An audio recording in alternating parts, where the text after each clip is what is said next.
We're going in this one first.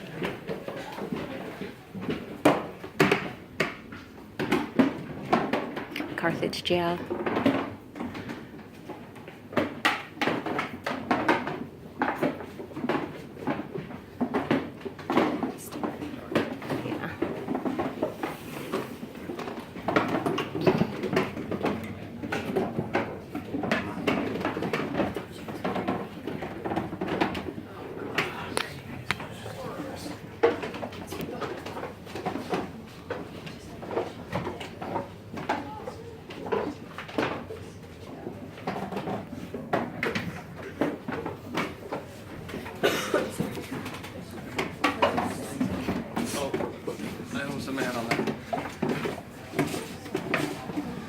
Look how tiny the door is. It's very short. Walls made out of wood. I mean, rocks. Really creepy.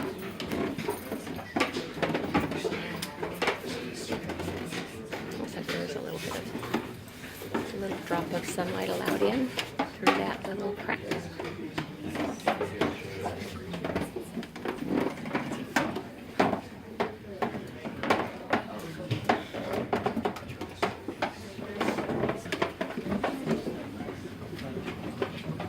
Lots of light there. I highly doubt that they had plugs and stuff. It was probably a candle. And a tin cup and a chair and a bunch of chains.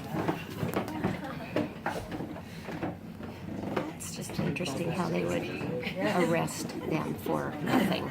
We wonder why we would call this the dungeon cell, but it's because of the lack of light in here.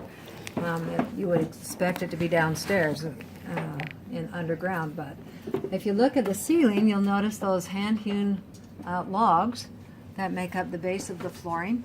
This particular room, the dungeon cell, was used only briefly by the jailer for Joseph and Hiram. He placed them downstairs instead.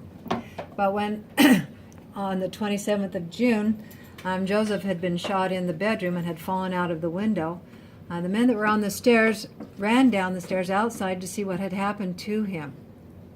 Willard Richards was the only man that was left alive and not severely wounded. And he had been given a promise by Joseph about a year earlier that there would come a time when he would have bullets or balls flying around him like hail, that friends would be falling on his right and on his left, but that he would not have a hole in his garment. And he had a bullet that grazed the lower part of his left ear, and that was the only injury that he received. John Taylor was helped into this jail cell by Willard Richards. He had been severely wounded, and he was placed underneath one of the mattresses, hoping to hide him from the mob who they expected to return. He did survive because when the mob was outside, they heard someone yell, "The Mormons are coming!" And so they fled, and John Taylor survived his wounds and became the third president of the church. He succeeded Brigham Young. So we had both Willard Richards and John Taylor as eyewitnesses. So we go into the martyrdom room. You'll notice the original door is still there. There are 2 bullet holes that I will point out to you as we get inside the room, and also the window that Joseph fell from is the one that is directly across from the door. With this large of a group, we have seating for about 30, so some of you may need to stand behind the benches so that we can get everybody inside the room. Because we don't want to smack into the floor.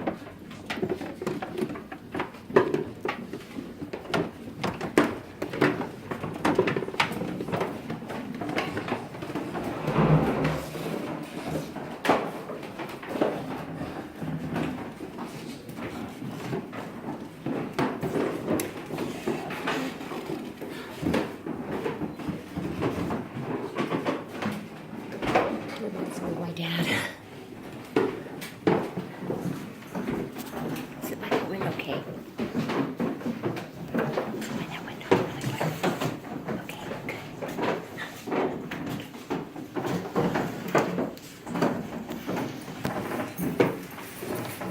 window that Joseph fell from after he was shot. This is the jailer's room where they let Joseph and Hiram sleep.